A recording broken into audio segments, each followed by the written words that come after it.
Sitora Yusufiy now revels in the fresh air of freedom, feeling grateful, make that lucky, to be alive today.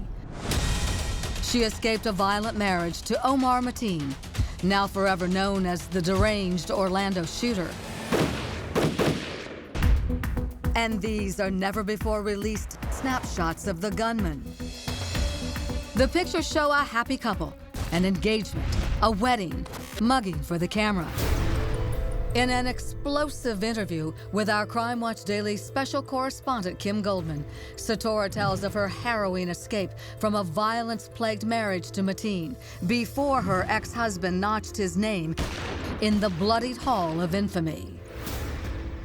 Did he threaten you with the gun? He threatened to kill me if I would ever leave him. I can't imagine how that must have felt for you to be on eggshells all the time, or to wonder if today was going to be the day that, I'd see that gun in my face. Sitora claims much of Mateen's anger came from what she describes as his turbulent relationship with what she calls his homophobic father, who Sitora claims often taunted him about being gay. He would tell me all his problems with his father, especially how much conflict they have. But then I would also be the one that he would take all his anger out on.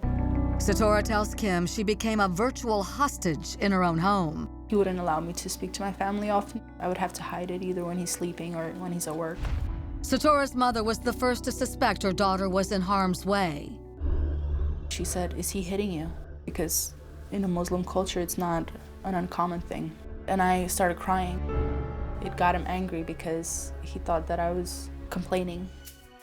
He slapped me and I hit my head against the headboard of the bed, and the phone flew out of my hand and broke.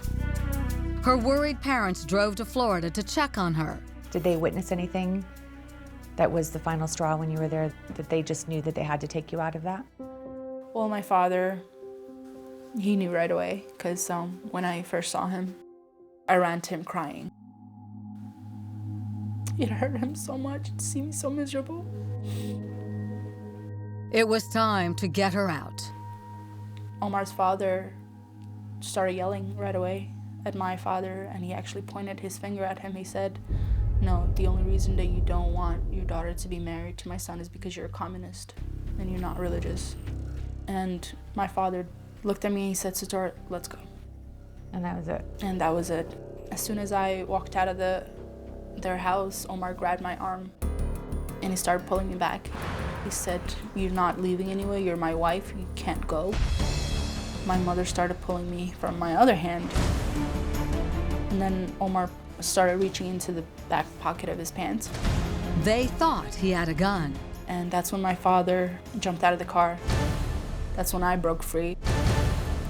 We jumped in the car and they were cursing us. His father and him were banging the car. Yeah. And we drove off and they booked an emergency ticket to Jersey the next day. And that was it?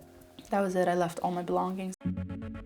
Sitora now reveals Mateen actually tried to reconnect not long ago. The terror hit her all over again. He contacted me about a year ago on Facebook saying, "Hey, how are you?" And I got so startled just by seeing his name and his picture. I just responded saying, "Don't ever contact me ever again." And I deleted the message. I blocked that username.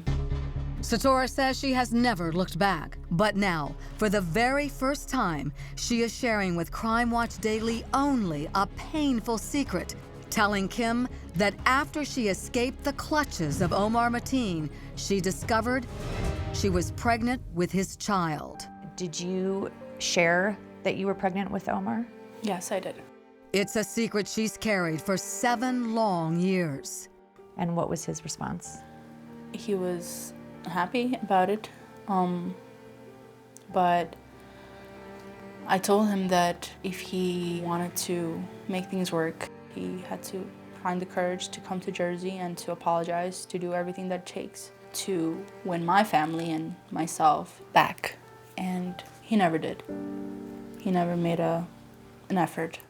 Sitora says she made the difficult choice to terminate the pregnancy. How hard of a decision was that for you? For me, having a child was really sacred, is really sacred. It was probably the most difficult decision I ever had to make in my life. But I don't regret it.